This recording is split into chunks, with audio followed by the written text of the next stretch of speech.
Movie के start होते ही एक ट्रक ड्राइवर दिखाया जाता है जिसके ट्रक पर डिसइंफेक्टेंट स्प्रे किया जा रहा था। ड्राइवर टिप से सवाल करता है, ये सब प्रोटोकॉल किस लिए? तो जवाब में वो कहते हैं, डरने की बात नहीं, बस एक बहुत बड़ी साइंस लैब के अंदर से कोई मेडिसिन लीक हो गई है, इसीलिए ये सब करने के ऑर्डर से। ड्राइवर भी हुंके कर आगे बढ़ जाता है और बदतहानी में उसके ट्रक से एक हिरन का एक्सीडेंट हो जाता है, जिसे तो वो इग्नोर करके आगे बढ़ गया, लेकिन पीछे से हमने देखा कि वो हिरन दोबारा से जिंदा हो गया था और ये बस एक खतरे की निशानी थी। दूसरी तरफ हम मिलते हैं सियोक वू से, जो कि फोन पर अपनी एक्स वाइफ से लड़ रहा था, जो कि वो अपनी बेटी को बर्थडे के दिन अपने पास रहने के लिए बुला रही थी और ये सियोक वू चाहता नहीं था। वो घर गया तो उसे मालूम हुआ कि उसकी बेटी भी बर्थडे के दिन अपने मॉम के पास जाना चाह रही है, तो ना चाहते हुए अब उसे अपनी बेटी की बात माननी पड़ती है। वो लोग सफर पे निकल जाते हैं। अभी तो वो कार पर थे, पर उन्हें ट्रेन के जरिए बुसान शहर जाना था। स्टेशन पे ट्रेन चलने के लिए बिल्कुल तैयार थी और ये लोग भी ट्रेन में आकर बैठ गए।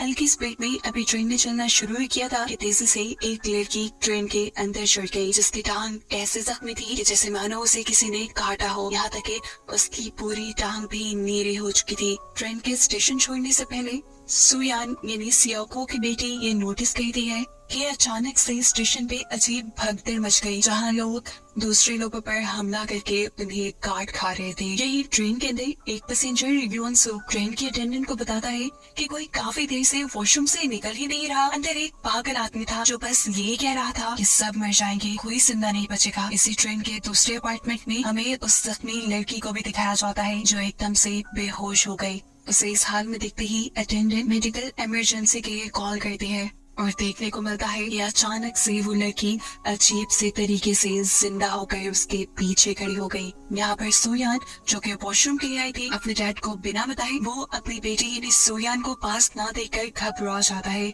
और उसे ढूंढने के लिए निकलता है। जबकि यहाँ तो अब इस लड़की ने एकदम से ही अटेंडेंट के ऊपर चढ़कर हमला कर दिया था, जो उससे डर गई थी दूसरे कंपार्टमेंट में भागी थी। इस लड़की के काटते ही वो भी एक ज़ॉम्बी में बदल जाती है और फिर ये दोनों ज़ॉम्बीज मिलकर ट्रेन के इस कंपार्टमेंट में बैठी बेसबॉल टीम के ऊपर हमला कर देती हैं। ये लोग जिसको भी काट रही थी वो भी इन्फेक्टेड होकर ज़ॉम्बी बनता जा रहा था और ऐसे ही ज़ॉम्बीज की तादाद इस कंपार्टमेंट में बहुत ज्यादा बढ़ गई थी। सियोक वू, जो अपनी बेटी को ढूंढने के लिए आया था, वो भी दूसरे कंपार्टमेंट में होने वाली इस हलचल को फील कर लेता है और सुयान भी लोगों की चीखें सुनकर बाथरूम से बाहर आ जाते हैं। एकदम से ही बहुत से लोग इस कंपार्टमेंट से निकलकर जान बचाने के लिए सियोक वू के कंपार्टमेंट की तरफ बढ़ते हैं और वो बुत बना ये सब दिखता रहता है। उसे कुछ समझ नहीं आ रहा था कि यहाँ क्या हुआ और फिर जब उसने अपनी आंखों से एक ज़ॉम्बी को यहाँ के चीफ के ऊपर हमला करते देखा तो वो भी समझ गया कि यहाँ खड़े रहना भी खतरे से खाली नहीं।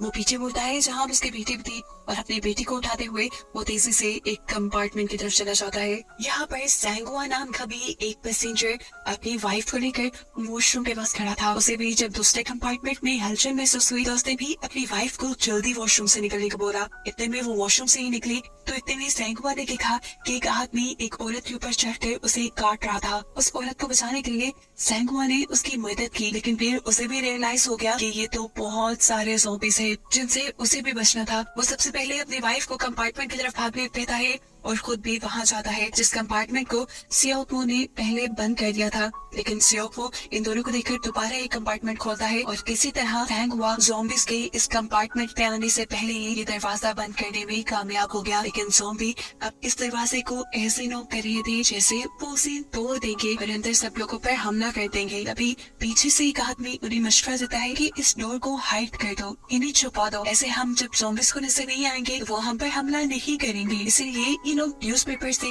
अपना कंपार्टमेंट छुपा देते हैं। अब इस कंपार्टमेंट के अंदर सभी लोग टीवी पे चलती हुई न्यूज देख रहे थे, जहां बताया जा रहा था कि पूरे मुल्क के अंदर ऐसा ही एक पेंडेमिक यानी एक वबा आ गई है, एक ऐसा वायरस आ गया है जिससे इन्फेक्टेड होकर लोग ज़ॉम्बीज बन रहे हैं। हर तरफ हलचल है और इस सारी चीज को खत्म करने के लिए गवर्नमेंट को शहर जलाने पड़ रही है। अभी इन्होंने यही खबर सुनी थी कि एकदम से यहाँ इस कंपार्टमेंट में एक अनाउंसमेंट हुई जिसमें ड्राइवर ने बता रहे थे कि ये लोग अगले शहर में नहीं रुकेंगे, ट्रेन सीधा बुसान शहर की तरफ चलेगी। जोंसू नाम का वो पैसेंजर जिसे हम पहले भी देख चुके हैं, वो यहाँ इंटरकॉम के जरिए मैनेजमेंट से कांटेक्ट करता है और पूछता है कि आखिर ट्रेन में चल क्या रहा है। जवाब तो मैनेजर्स के पास भी नहीं था। वो जोंसू से कहते हैं कि हम जो भी कर रहे हैं ये ऑर्डर हमें कंट्रोल सेंटर से आया है। इतने में ही ट्रेन एक स्टेशन के पास आकर थोड़ा सा स्लो होती है और यहाँ लोग देखते हैं कि बहुत से दूसरे लोग ट्रेन की विंडोज खड़खा के इन लोगों से हेल्प मांग रहे थे, जबकि उनके पीछे बहुत से ज़ॉम्बीज़ इंसानों पर हमला करके उन्हें भी इन्फेक्टेड कर रहे थे, उन्हें भी ज़ॉम्बी बना रहे थे और काफी लोग तो ज़ॉम्बीज़ के अटैक से मर भी रहे थे। ये सारी हालत देखकर सभी लोग अपने मोबाइल फोन्स देखते हैं, जहाँ पर बेशुमार वीडियोस ऐसी थी जिनमें ज़ॉम्बीज़ इंसानों के ऊपर हमला कर रहे थे। यहाँ एक गवर्नमेंट ऑफिशियल इन सब लोगों को बताता है कि इस सारे वायरस को खत्म करने के लिए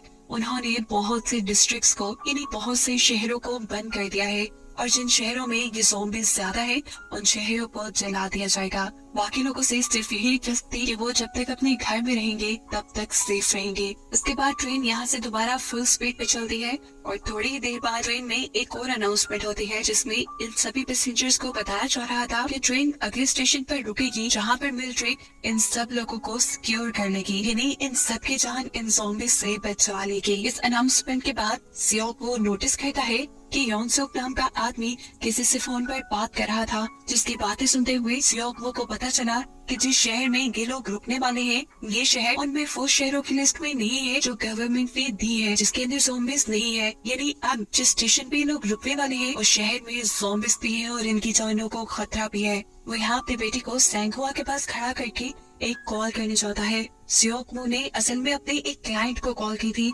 जो उसी शहर में रहता था। सियोको से कहता है कि मेरे साथ मेरी बेटी है, क्या तुम हमारी हेल्प करने के लिए आ सकते हो? जिस पर वो आदमी कहता है नहीं, हमें तो क्वारंटीन कर लिया गया है, लेकिन हाँ थोड़ी सी मदद अगर आप अपनी खुद करें तो फिर मैं भी आपकी मदद कर दूंगा। स्टेशन पर उतरने के बाद आप मेन गेट तक जाने के बजाय स्टेशन के दूसरे गेट से शहर की तरफ निकलना, फिर मैं आपकी मदद कर पाऊंगा। सियोको की ये सारी बातें यहाँ उस पागल आदमी ने भी सुन ली थी। खैर अब ट्रेन भी स्टेशन तक पहुँच जाती है जहाँ पहले से ही मिलिट्री इन सब का वेट कर रही है, लेकिन जब ये लोग स्टेशन पे उतरते हैं तो देखते हैं कि यहाँ पर कोई भी नहीं था। ट्रेन का ड्राइवर और चीफ भी ट्रेन से निकल आए थे, जिनके पास भागते हुए योंगसू जाता है और बताता है कि हम यहाँ गलत उतर गए हैं, हमें यहाँ नहीं उतरना चाहिए था, ये सिटी भी बंद कर दिया गया है और अब जो खुला है वो सिर्फ बुसान शहर ही है। योंगसू ड्राइवर से रिक्वेस्ट करता है कि प्लीज इस ट्रेन से इस ज़ॉम्बी कंपार्टमेंट को उतार दो और हमें सेफली बुसान शहर ले जाओ, लेकिन ऐसा करना भी थोड़ा मुश्किल था क्योंकि सभी के सभी पैसेंजर्स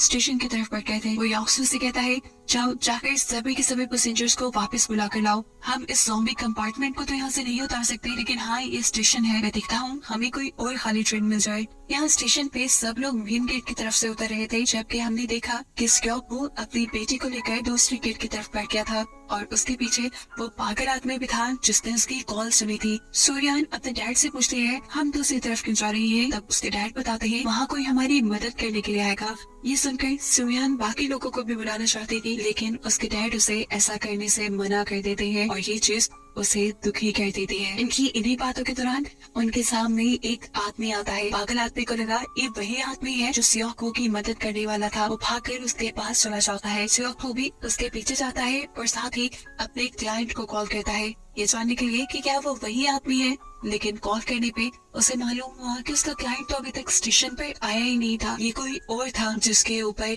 एक ज़ॉम्बी ने हमला कर दिया और अब इनकी आंखों के सामने ये आदमी भी ज़ॉम्बी बन गया।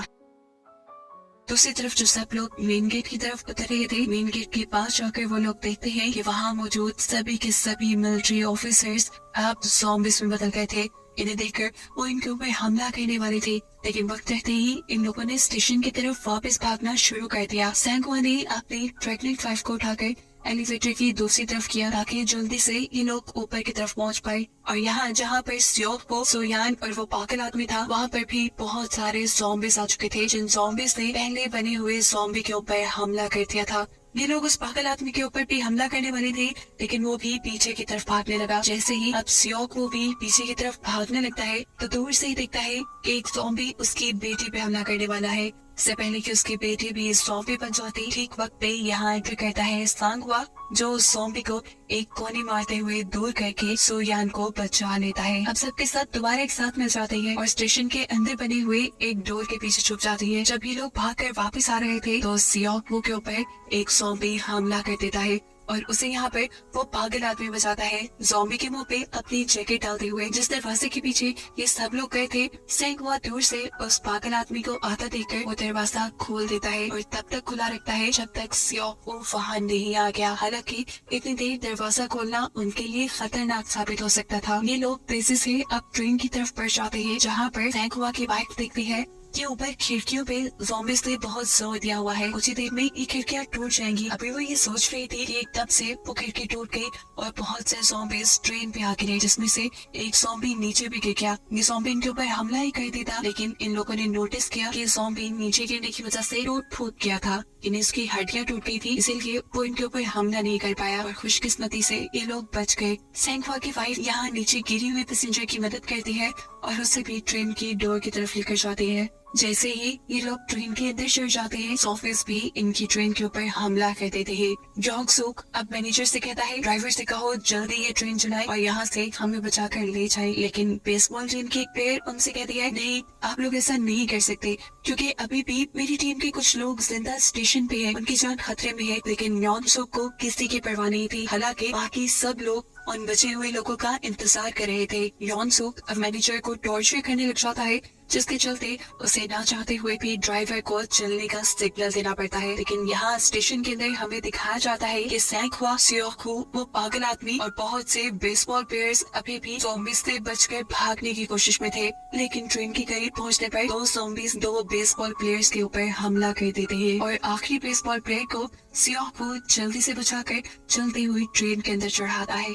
अभी भी सांगवा पीछे रह गया था। सियोकवू ट्रेन में चढ़ने के लिए उसको हाथ दे रहा था, लेकिन उसके पीछे बहुत सारे ज़ॉम्बीज़ पड़े थे, कोई एक भी ट्रेन में चढ़ सकता था। इसीलिए वो भागते हुए ही नीचे जमीन पे पड़ी एक पुलिस शील्ड उठाता है और सभी ज़ॉम्बीज़ की तरफ फेंकते हुए वो ट्रेन में चढ़ जाता है। फाइनली अब ट्रेन ने स्पीड पकड़ भी ली थी। सियोकवू, सांगवा और वो बेसबॉल प्लेयर ये तीनों ही एक अलग कंपार्टमेंट में थे, जबकि बाकी सब दूसरे कंपार्टमेंट में। सियोकवू अपनी बेटी को ढूंढना चाहता था, जबकि सांगवा अपनी वाइफ को कॉल करने पर सांगवा को पता चलता है कि ये सब 13 कंपार्टमेंट के टॉयलेट में फंसे हैं।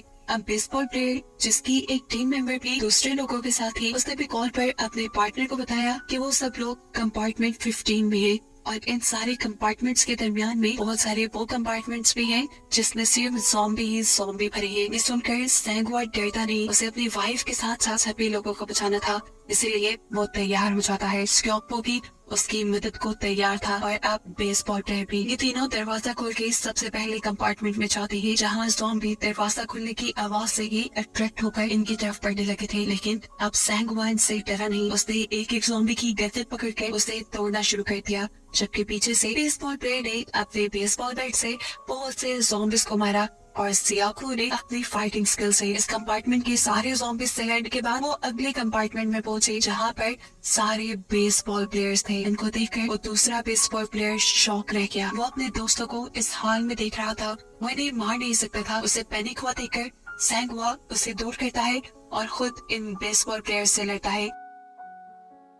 सियोकवू भी इन्हीं ज़ॉम्बीज़ में से एक का बेसबॉल बैट लेकर इन्हीं लोगों को मारता है और बहुत ही मुश्किल से ये लोग अगले कंपार्टमेंट तक पहुंचते हैं। अगले कंपार्टमेंट में जब ये लोग गए तो उस टाइम ट्रेन एक टनल से गुजर रही थी। इस अंधेरे में इन लोगों ने नोटिस किया कि ये ज़ॉम्बी अजीब बिहेव करने लगे थे। यहाँ पर सियोकवू दूसरी तरफ शोर करता है और ये सारे के सारे ज़ॉम्बीज़ शोर की तरफ अट्रैक्ट होकर भागने लग जाते हैं और ऐसे इन्हें इस कंपार्टमेंट में किसी ज़ॉम्बी से नहीं लड़ना पड़ता। बड़ी ही आसानी से ये दो कंपार्टमेंट्स के दरमियान वाले रास्ते में हो जाती है। यहाँ आने पर अब इन लोगों ने डिसाइड किया कि ये लोग ज़ॉम्बी से लड़ेंगे नहीं। जैसे ही ट्रेन अब अगली टनल से गुजरेगी, उस टाइम पर ये लोग कंपार्टमेंट को पार करेंगे। जैसे ही ट्रेन एक दूसरे टनल के अंदर आती है कि लोग दूसरे कंपार्टमेंट के अंदर चले जाते हैं। थोड़ा आगे बढ़ने पर ये फोन पे एक साउंड लगाकर उसे दूसरी तरफ फेंक देते हैं। शोर सुनकर ज़ॉम्बीज़ उनके ऑपोजिट डायरेक्शन में भागने लग जाते हैं और ऐसे बिना लड़े इन्हें इस कंपार्टमेंट से भी भागने का मौका मिल जाता है।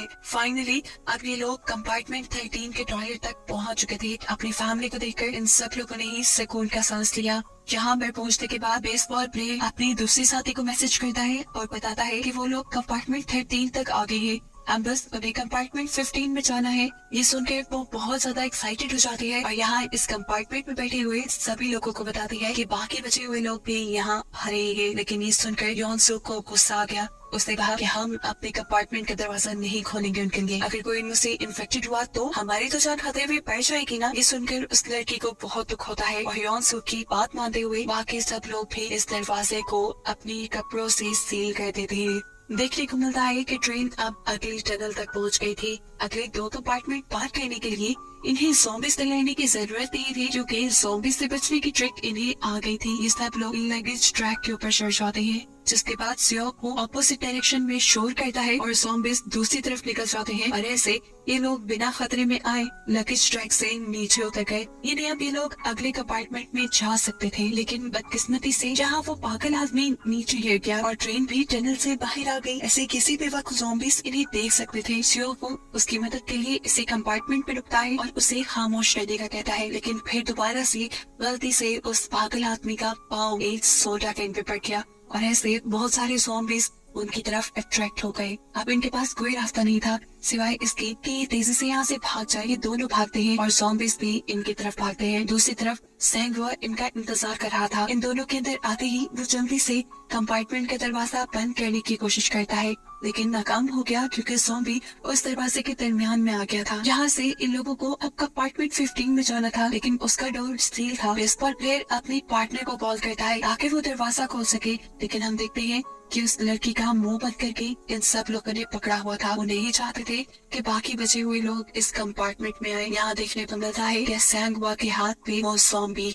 बाइट कर चुकी है और अब हो ना हो वो भी इन्फेक्टेड हो जाएगा। ये देखकर उसने फैसला कर लिया कि वो दूसरे कंपार्टमेंट में नहीं जाएगा। सियोको को वो जल्दी से दूसरे कंपार्टमेंट में जाने को कहता है और साथ में ये भी कि तुम मेरी वाइफ का ख्याल रखना, मैं आगे नहीं बढ़ रहा, मैं इस लड़ाई से थक चुका हूँ, मैं बस इन ज़ॉम्बीज़ को संभालूंगा। यहाँ दूसरी तरफ वो बेसबॉल पे अपनी टीम से लड़ती है और अपने पार्टनर्स को यहाँ इस कंपार्टमेंट के अंदर लेने के लिए ट्राई करती है। ये लोग भी दरवाजा खोलने की पूरी कोशिश कर रहे थे। जैसे ही बेसबॉल प्लेयर वो दरवाजा खोल के अंदर जाने लगा तो योन सूक ने उसके बाजू के ऊपर ही दरवाजा बंद कर दिया। ये देखकर सियोको को गुस्सा आया और उसने ये दरवाजा भी तोड़ दिया। ये लोग अंदर तो आ गए, लेकिन अब दूसरी तरफ से ज़ॉम्बीज़ भी उनकी तरफ बढ़ रहे थे, जिन्हें सैंगवा रोक लेता है। उसे मरता देखकर उसकी वाइफ तड़प रही थी, चीख रही थी, लेकिन सियोको उसे खींचकर दूसरी जगह ले। कंपार्टमेंट के अंदर आते ही अब सियोको को योन सूक पे बहुत ज्यादा गुस्सा था, क्योंकि वही दरवाजा नहीं खोलने दे रहा था और उसी की वजह से सैंगवा की जान गई थी।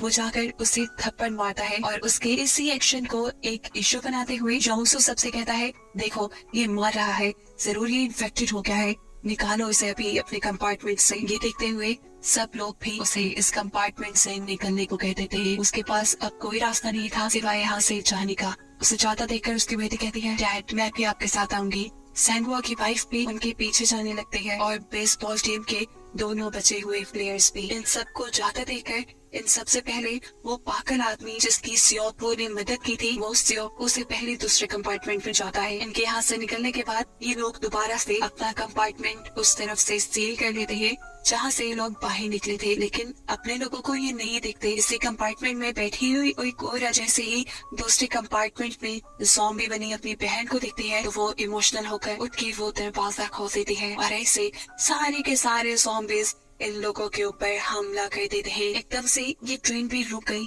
इन्हें पता चला कि इस ट्रैक पे आगे एक्सीडेंट हुआ हुआ था और इन्हें आगे जाने के लिए एक नई ट्रेन लेनी थी। वो तो शुक्र था कि ये एक्सीडेंट एक स्टेशन पे ही हुआ था। ट्रेन ड्राइवर ट्रेन में अनाउंसमेंट करता है कि बचे हुए लोग यहाँ पे उतर जाए ताकि एक दूसरी ट्रेन लेकर अपना आगे का सफर शुरू किया जाए। देखने को मिलता है कि कंपार्टमेंट 15 में जिसके अंदर सभी ज़ॉम्बीज़ ने हमला कर लिया था, उस कंपार्टमेंट में से योन सूक और मैनेजर एक टॉयलेट के अंदर छुपकर बच गए थे। ट्रेन में अनाउंसमेंट तो इन्होंने भी सुन ली थी। अपनी जान बचाने के लिए ये लोग भी यहाँ से निकलना चाहते थे। जॉन सूक उस मैनेजर से कहता है, पहले तुम निकलो, तो यॉन सूक उसे भी धोखा देते हुए उसे ज़ॉम्बीज की तरफ धक्का दे देता है, जिसकी वजह से ज़ॉम्बीज ने उसकी तरफ अट्रैक्ट होकर उस पर हमला कर दिया और योंग सू को थोड़ा आगे बढ़ने का मौका मिल गया। इस सब के बावजूद भी कुछ ज़ॉम्बीज अभी भी योंग सू के पीछे थे, जिनसे बचने के लिए वो यहाँ से नीचे उतरते हुए बेसबॉल प्लेयर को उठाकर ज़ॉम्बीज की तरफ फेंक देता है और ज़ॉम्बीज उसके ऊपर हमला कर देते हैं। ऐसे योंग सू तो नीचे उतर गया, लेकिन इस प्लेयर का पार्टनर उसे पकड़ कर बैठ गया। वो अब अकेले आगे बढ़ना नहीं चाहता था, उसकी पूरी की पूरी टीम मर चुकी थी। यहाँ ज़ॉम्बी बनी हुई उसकी पार्टनर उसके ऊपर भी हमला कर देते हैं और इन दोनों का मामला भी यही खत्म होता है। यॉन सूक जहाँ पर भाग रहा था वहाँ पर उसके पीछे भी बहुत सारे ज़ॉम्बीज आ जाते हैं। कंडक्टर जो यहाँ उसकी मदद के लिए आ रहा था, योंग सूक उसे भी ज़ॉम्बीज का शिकार बनाते हुए अपनी जान बचाता है। दूसरी तरफ हम देखते हैं कि सियो, उसकी बेटी सैंग हुआ की वाइफ और वो पागल आदमी एक कंपार्टमेंट के नीचे फंसे हुए थे, जिस कंपार्टमेंट के अंदर बहुत सारे ज़ॉम्बीज थे। सियो वो इस जगह से बाहर निकलने की कोशिश करता है। खुद निकलने के बाद वो अपनी बेटी और सैंग हुआ की वाइफ को यहाँ से बाहर निकालता है। इससे पहले कि वो उस पागल आदमी को भी बाहर निकालने में कामयाब होता, ट्रेन की विंडोज तोड़ते हुए बहुत से ज़ॉम्बीज नीचे गिर जाते हैं और वो पागल आदमी इन तीनों को बचाने के लिए अपनी जान कुर्बान कर देता है। वो इन ज़ॉम्बीज को इन तीनों तक आने से रोकता है। सियोपू अब इन दोनों के साथ दूसरी चलती हुई ट्रेन की तरफ भाग रहा था, जो ट्रेन अभी ड्राइवर लेकर आया था और इनके पीछे बहुत सारे ज़ॉम्बीज भी भाग रहे थे। एक पॉइंट ऐसा भी आता है सिर्फ ये ज़ॉम्बीज एक दूसरे से ही टकरा कर नीचे गिर जाते हैं, लेकिन फिर भी बहुत से ज़ॉम्बीज इन लोगों के पीछे थे। सियोपू मुश्किल से ही सही लेकिन अपनी बेटी और सैंगहुआ की वाइफ को ट्रेन के ऊपर चढ़ाने में कामयाब हो गया था।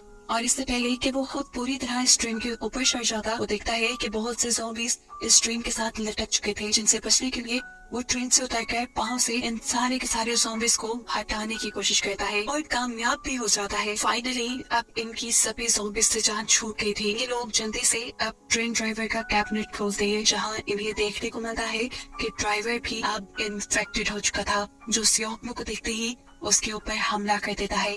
सियोकमो इससे बचने के लिए अपने आप को एक चेन के जरिए ट्रेन के साथ बांधता है और किसी तरह इस आदमी को नीचे गिराने में कामयाब हो जाता है। लेकिन ये सब करने के बाद उसने देखा कि उसके हाथ पे ज़ॉम्बी फिर भी काट चुका था, यानी अब वो भी जल्दी इन्फेक्टेड होकर एक ज़ॉम्बी बनना चाहता था। इससे पहले कि ऐसा हो जाता, वो अपनी बेटी और सैंगहुआ की वाइफ को ट्रेन ड्राइवर के कैबिनेट के अंदर लेकर जाता है और उन्हें जरूरी चीजें बता देता है, जैसा कि इस ट्रेन में मैप कहाँ है, इन्हें कहाँ तक जाना है और ब्रेक कहाँ से लगानी है।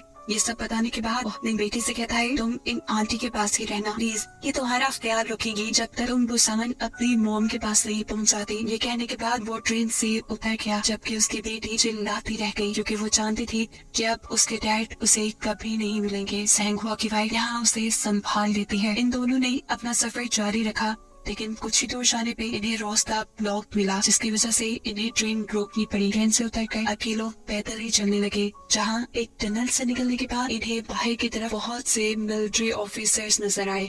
मिलिट्री ऑफिसर्स ने भी इन दोनों को देख लिया था, उन्हें लगा कि ये भी ज़ॉम्बीज होंगे, ये दोनों भी इन्फेक्टेड होंगे। लेकिन तभी यहाँ पर सुयान एक गाना गाने लगी, जिसे सुनकर इन सब लोगों को समझ आ गई कि वो सर्वाइवल्स है, यानी वो बच कर यहाँ आई है, जिन्हें जाकर मिलिट्री रेस्क्यू कर लेती है और इन्हीं को दिखाते हुए ये कहानी यहाँ खत्म हो जाती है।